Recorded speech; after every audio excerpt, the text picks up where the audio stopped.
Everybody watching this video, I proclaim visa for all of you, Canadian visa, before the end of 2021. Say amen. Somebody say hallelujah.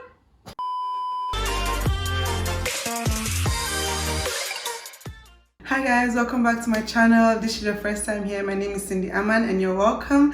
And if you're a returning subscriber, what it do, baby? What it do? Welcome back. So in today's video, as you can tell from the title, I'm going to be telling you guys how I processed my application to come to Canada as an international student from Nigeria. I've got some tips and tricks for y'all, so better stay tuned. Alright guys, so this is going to be a 3-part series. This is the first one obviously, and I'm just going to be telling you how I put in my application, how I applied for school, got admission, processed my visa application to come to Canada, my study permits. And then the second part will basically be talking about living in Canada as a student. So working as a student, getting accommodation, basically everything you need to know when it comes to living in Canada as a student, as an international student to be specific. And the third part of the series will be life after graduation. So you've come, you're done with your program, you're all done, you've graduated. What happens next? Basically that last part is gonna be talking about applying for your postgraduate work permit, applying for your permanent residence, and basically just getting a job after school and living in Canada permanently, or for a foreseeable future. So that's going to be the third part of the series. So, alright guys, so if you're interested in these topics and conversations, make sure you hit the subscribe button and turn on the bell notification so you're the first to know once I post a new video. Of course, don't forget to share with your friends and family because you never know who this video is actually going to help. Alright guys, before we get to the video, I do need to put out an English is hard. Alright guys, so before we get to the video, I need to put out a disclaimer. Number one, I am not an immigration officer. I do not work with Immigration Canada or with Immigration Nigeria. I don't have any affiliates with them. This is just basically me telling you my journey, how it went for me personally. What worked for me might not work for you, but the process is somewhat the same for everyone. The application process is somewhat the same for everyone. The only difference might be the time frame, because obviously with the COVID it might take longer for them to process your application as opposed to how long it took to get mine processed, but still this might be helpful to you. Anyways, so disclaimer number 2, whatever I say here, make sure you go cross-check with the immigration website. I'm gonna give you the website to always cross-check your information, and this is not just for me personally. If you're watching any immigration video, make sure you cross-check the facts given to you on the actual Canadian immigration website, just because there's a lot of things that people will tell you that's not really true, or there's an easier way to do something, but someone might give you a tougher way. So always check the immigration website. It's your best bet. All right, so without further ado, let's get straight to the video. Actually, hold up, y'all go subscribe, y'all go like this video right now before we proceed. Once you've liked the video, make sure to comment done in the comment section down below, and then I will continue. Okay, I'm waiting, y'all. Hurry. I'm just joking, but yeah guys, so let's get straight to the video. So the first thing you should know when you want to apply to come to Canada as an international student is that you need money. So you don't need to be a billionaire, you don't need to have like billions of dollars in your account, but you do need something in your account. You do need to have money, some like even if it's like 40,000-50,000 naira, like that should be enough for you to get started with the process. So the reason I say you need money, I'm not even talking about the school fees now or the visa fees. I'm talking about applying to the school itself, because each school you apply to, they would require an application fee, usually around $100 to $150. And well, when I applied for MBA, I think it was about $150, and then when I applied for just a master's in economics, which is what I did, it was $100. So it usually also depends on the school. It could be more expensive, could be less. So just a kind of background history. From Nigeria, obviously.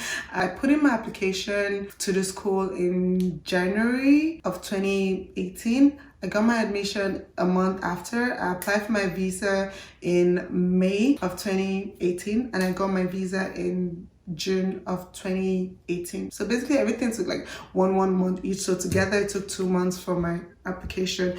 Well, from the moment I started applying to the school up until when I got my visa, it took about 6 months. Now, first things first, when you want to apply to school, you need to know what you're studying. I studied economics in my bachelor's, and I knew that I wanted to study something related, so I applied to study economics again. One thing you should know with the immigration here, well, from my experience and from what a lot of people have told me, a lot of my friends who have applied, what they've told me, if you're applying to come for your master's especially, make sure it's something related to what you did in your bachelor's. So don't study law in your bachelor's and then come here and say you want to study medicine, or come here and say you want to study agriculture. Like, you could, but you need to give them a good reason why when it comes to your visa application, of course, because a lot of the times they would think that you just want to leave the country, which technically is what we want to do, but you don't need to let them know that. Like, you need to do something related to what you did in your undergrad. The good thing though is once you're here, you can always switch courses, you can always switch schools. So just apply to a program that you fit the basic requirements for. It's something related to what you did, that if they ask you, oh, why are you coming to study this course, it's something that you can actually defend. And then even if you don't like it, just get here first. Once you've gotten visa, you've gotten here, you can always switch schools, you can always change programs. I personally changed schools after a year, and like that's gonna be in the other videos. But yeah, so that's just to show you that it's always possible to switch at any time, and it's not going to affect your immigration status. So for me, I applied to the school, and for a master's you need to have a minimum of a 2-1, that's second class upper. That's the minimum they would usually accept. Now, what I would say is, if you have a 2-2, don't get discouraged at this point. You can always write GRE, which is, it kind of serves as to kind of boost your results if you have a 2-2. Some schools do make GRE compulsory for any international student coming in from Nigeria, because I know I wanted to apply to a school and they require GRE, but it's not every school that requires that, because I do get a lot of questions about that. Oh, do you need to write GRE? Do you need to write GMAT? Do you need to write any exam? No, I did not need to write any exam when I was coming. Oh, okay, that's a lie. I wrote GRE, but I was just, because I wanted to do an MBA at the time. It was between a master's in economics and an MBA, so I did write GRE. I did not use it, so the result is just there because I changed my mind about doing the MBA. But yeah, GRE is not compulsory. If you want to do it, you can do it. It would always boost your chances.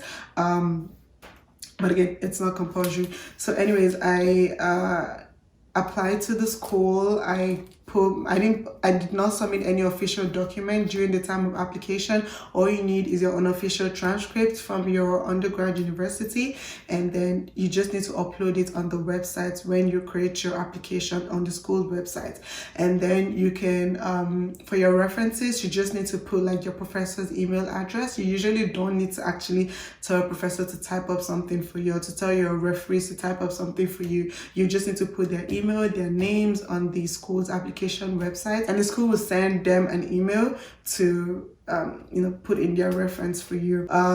Yeah, once you're done with the school's application, once you've submitted, uploaded everything online, you just need to pay the fee and just wait. Most of the time it is better, actually always, it is better to apply as soon as you can, because most schools admit on a rolling basis. So that basically means that they admit on a first come first serve basis. So even if your application is amazing, you have like good grades, your reference is amazing, if you apply like late, the chances of you getting the admission is really low.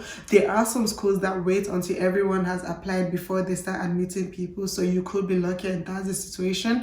But they would always tell you on the school admission website, they will tell you if they admit on a rolling basis, or on when they're done with everybody's application, that's when they start admitting. Then once you apply for the school, there is one thing I do want to mention to you guys. So if you're not sure of the program to do, or if you're looking for a school, there's this website that was really helpful to me. It is mastersportal.ca. I'm going to insert a short clip well, not a short clip, I'm going to put a picture of exactly how their website looks. It's mastersportal.ca or .com. It's a website where you can put in the course you want to study, and then they will bring, and the country you're obviously looking for, and they would bring out like the schools in that country or in that province. They'll bring out the schools, the fees, the admission requirements, everything you need to know basically would be on that page. So it's a very helpful website once you already know. It's more helpful when you already know the course you want to study. But if you're, indecisive between two courses and you want to use like the school's rating or the fees to decide, you can also go on that website and check. It's usually up to date when it comes to the fees, but once you've checked on that website, always go to the school's website itself to check how much the fees are. So for me, I did not want a school that was too expensive. The first thing I did, I chose my course, and then I went to that website and searched for schools that offered that course, and then narrowed it down using like the fees, because I didn't want to pay I don't want to go to school that the fees was like crazy. So once I narrowed it down, it brought me to Ottawa, and it brought me to the school that I had applied to, which was Carleton University. Now, I did get a lot of questions regarding scholarships. So if you want to apply for scholarship, you can just go on Google and just search scholarships in Canada. That's probably the fastest way you can search for scholarship. I did not come to Canada with a scholarship.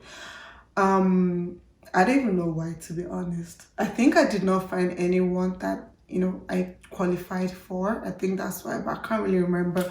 But yeah, just go there, search for scholarships in Canada, and then you see a ton of them. You have to most times submit an essay. You would need to meet the qualifications, obviously.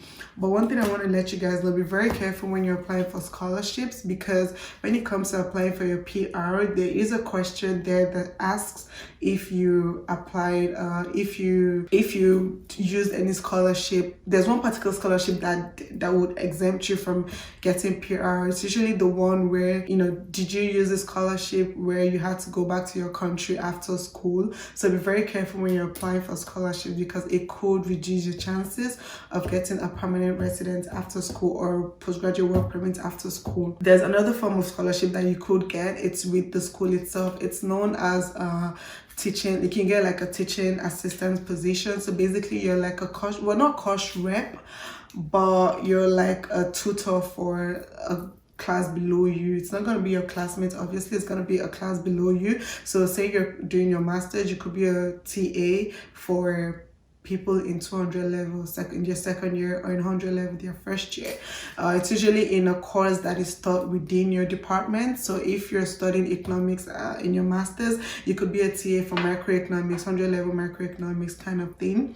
It usually pays well. You're working on campus, so it's good hours for you. So that's something that you could also consider. It doesn't affect your chances after school or anything like that. And you can always, like most of the time, you have the opportunity to kind of renew it for the next semester and so on and so forth. But you also need to apply early, and in your application there's a part where they ask you, do you require funding, do you require assistance, financial assistance? You can just select that box and then they would give it to you. I did not choose that option because I don't really like to teach people, so I just wanted to focus on my own education and just bounce. But yeah, it could be very helpful to you. So and sometimes you don't even have to teach. So don't let me scare you. You don't even have to teach. Sometimes the professor just requires you to mark the results of the assignments and midterms and exams for the students. So it really depends on the school. And then there are some schools that offer you aid just as soon as you get admission, so you don't even need to apply. Like for University of Ottawa, once you're an international student, they give you a bursary, like aid. It's a set, I think it's 2,400, or for master students, I think it's 2,400 for master students, and they automatically apply to your account, so you don't even need to submit an application for that. So that's basically about scholarships and aids.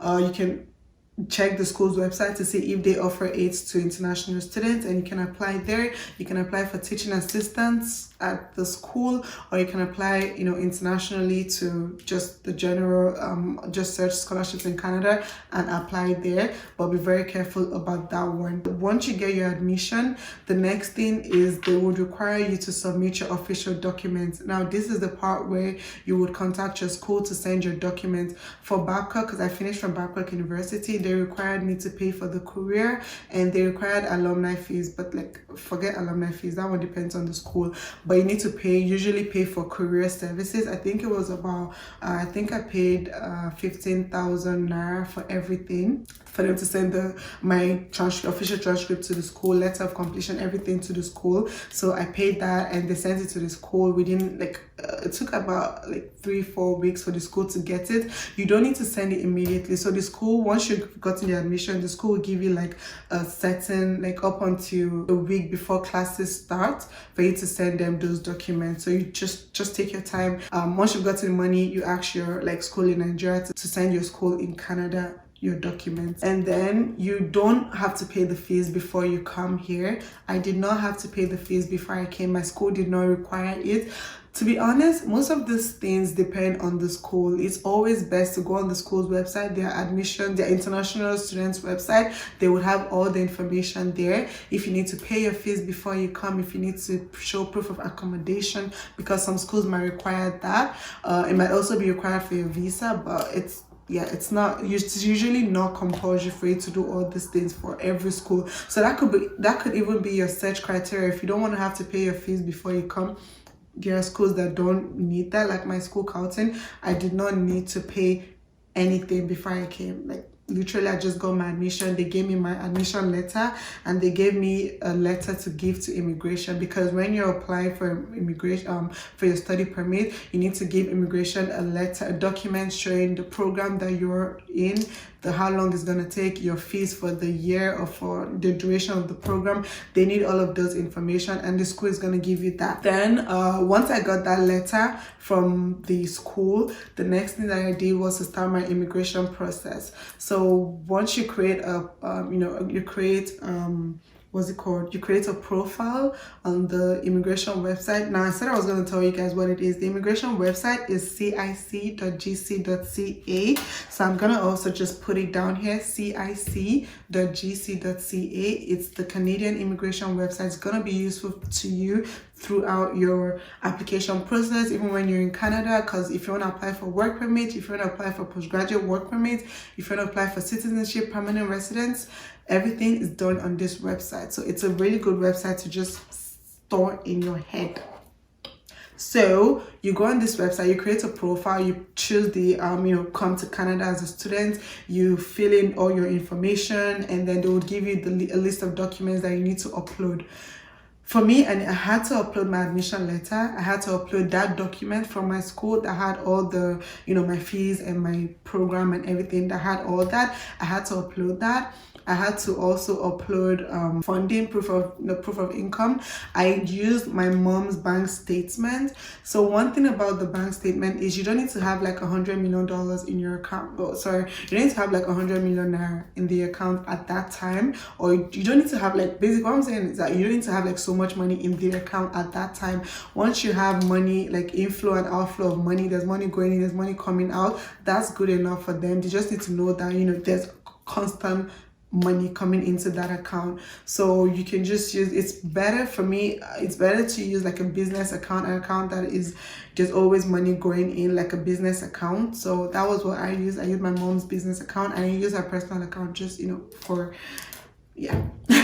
and then I also use my account. So at the time I had just finished NYC and I was working, so I used my bank statement. It wasn't like, it didn't have a lot of money inside, but me, I just added it so they'll know that okay, I wasn't just playing around while in Nigeria. Because usually there's some people that if you if there's a time gap between when you finish school and when you're applying for the masters, they would usually ask, oh, why is this gap there? So I added that bank statement, and then I attached a letter as well, just stating, oh, this is why I'm coming to Canada, this is why I chose this course. This is where it becomes important for you to choose a course related to what you studied. If you're going to choose something out of the ordinary, be sure to include this letter. It is not compulsory, it is more like a letter of intent, statement of intent. And there I just basically introduced myself, told them what I've been doing in Nigeria and how I just finished my service and I was working. And I also put it there that, you know, my parents were going to be funding my master's program, and that I was going to be working as well to fund my stay in Canada. So I just attached that letter there. I don't know if, like, obviously someone's going to go through it, so that could help your chances. You never know, so just always put that letter. And then what else? So once you've uploaded everything, there is something that you need to do. You need to do your medicals. So basically your medicals, you can do it before you put in your application or after. Anyone is fine. So for me, I did my medicals after I created my profile. So what I did, once you've created a profile, to give you like a medical what's it called, it will give you like a document that you take to the hospital. It's not any hospital you can go to, guys. You need to go to the approved ones. There's just one in Port Harcourt, because then I was in Port Harcourt, so I went to that one. They're familiar with the process because they're the only hospital that offers that, so you know, they already know how it works. So once you go there, tell them, oh, I'm planning to go to Canada as a student, this is my documents from the immigration website regarding my medicals. They will do you give them the document, they will do all the tests, run all the tests that you need to run, and then once you're done, they will give you a document. So the hospital will give you another document that you would upload on with your application. You upload it on the immigration website. That document is not the result of your medical test. It is just a document showing that you did this test. The hospital would send your results directly to immigration. So if it turns out that you're actually sick, you won't know, because you're not going to see that result. The result is going straight to immigration. So once you've uploaded that document from the hospital, you've uploaded that, you basically uploaded everything, because that's literally everything you need. Your school documents, your that letter that I talked about, your proof of income or proof of funding, the medical document, and then your passport, obviously your visas if you have any. Just upload everything, and once you submit your application, you would be asked there will be a letter generated for you to go do your biometrics. So you can do your I did my biometrics in Lagos. I think you can only do it in Lagos or Abuja. So I did mine in Lagos. I went to the VFS office in Lekki. I went there, I just showed them that letter. There'll always be a letter, to be honest, a document for you to take to wherever you're going to. So I just took that document there. I did my biometrics, and I did that like a week after I created my profile. So once I uploaded the biometrics, I just had to wait. Exactly 1 month after, I got my approval letter saying that, oh, your application has been approved. Take this document and go submit your passport. So at that point, I had to print out another document confirming that my application had been approved. I took it back to VFS and gave them that document, gave them my passport, and just left it for them. I had to stay in Lagos for like for a couple of days to get my passport back, because you're giving them your passport for them to stamp the visa in it. They're not going to give you a study permit in Nigeria. They'll give you a study permit in Canada. So once I left my passport with them, within I think it was 7 days, they called me back to come. Actually, they didn't even call me, because trust Nigeria. I had to call them and ask them, oh, like, what's happening? Is my passport ready? And they're like, yeah, you can come get it. So I had to go. So you have to keep checking up on them, basically. Usually it takes 7 days. So I went there, I got my passport back. It was already stamped with the Canadian visa, and they give you a visa for the duration of your schooling. That is why they need that document from your school at the beginning, showing how long your program is. Then if your program is for 1 year, they're not going to give you a 2 years visa. Just keep that in mind. If your program is for 3 years, they're not going to give you a 2 years visa. They're going to give you a 3 years visa. But if your passport is to expire, okay, so your program is for 1 year and your passport, so your program is for 2 years and your passport is expiring in 1 year, they will only give you a visa for 1 year. So the maximum they will give you is either the length of your passport or the length of your school's program, whichever one comes first. That's how long your visa will be. So I got the visa, and then I still didn't have to pay my fees or anything. And the next thing I did, I just got my ticket and I came to Canada. So on getting to Canada, that's when I got my study permit at the border, because at the border they'll ask you questions. Why did you choose this city? Or just regular immigration questions. What are you doing here? How long do you plan to be here? They already have all this information. They're just trying to phase you, trying to ginger you small. So once you give them the answers to these questions, they will just you give them your passport. Obviously at the airport, they would then give you your study permit, just kind of staple it into your passport and give it to you. So that's basically my application process. It's that's basically my application process. So some tips and tricks that I have for you guys: apply to as many schools as possible, because the more schools you apply to, the higher your chances. If this one does not accept you, then the other one would accept you. I applied to 3 schools. 2 of them gave me admission, 1 did not give me admission. You can apply to schools in different cities, just so if whichever one works out for you. And then if all of them give you admission, you can then decide, I prefer this school because of the city, it's not that cold in that city, or I prefer this school because the fee is cheaper. Then you can decide. You have options. But again, it costs money to apply to the schools. It's not compulsory to apply to many schools, but it is, it's not good to put all your eggs in one basket. So apply to as many schools as possible. Apply early. I already mentioned that before. Always have your unofficial transcript and your unofficial documents with you on your laptop. Always include a letter. Even when you're applying to the school, it's good to include a statement of intent just to the school, stating why you chose that course, why you chose the school, and what you plan to do with this degree once you're done with school, how this helps in your career development. So I know most of the things I spoke about was regarding like applying for masters, because that's what I did, that's what I have experience in. But if you want to apply for your undergrad, if you want to come here for undergrad or postgrad, it's basically the same process. You just need to go to the school's website, find the course you want to do, look at the documents. They usually require like your WIAC certificate, your WIAC result rather, so you would need to give that to them.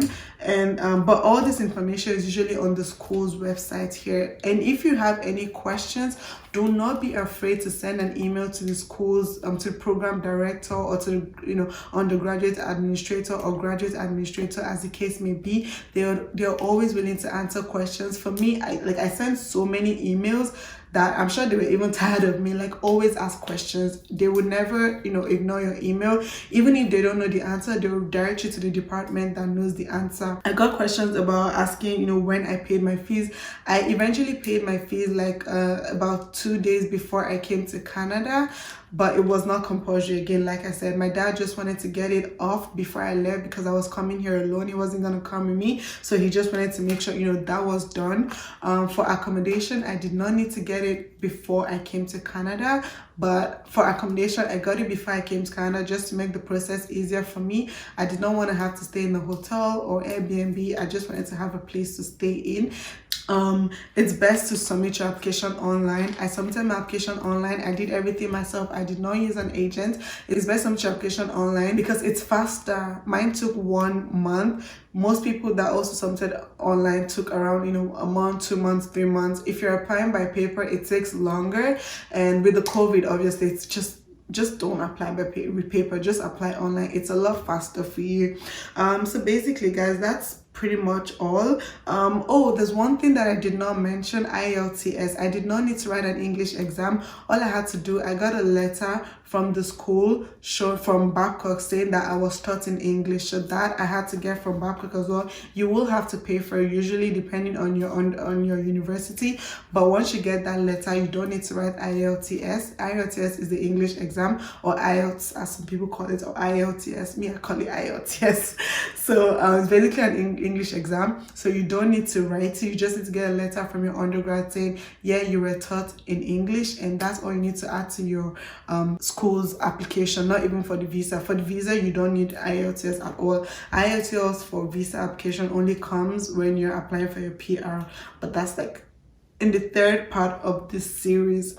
So guys, that's pretty much it. Hopefully this was helpful to you. If you have any questions, be sure to ask me. You can send me a DM on Instagram, on Twitter, on Snapchat. I'll be happy to answer questions that you have. And also, if you want to see, if you're interested in this series, you want to know about life as a student in Canada, that's going to be the part 2, and life after school in Canada, that's going to be the part 3. So be sure to subscribe. Don't forget to like this video, guys. Share with your friends, share with your family, and thank you guys so much for watching. Once again, my name is Cindy Aman, and I'll see you in my next video.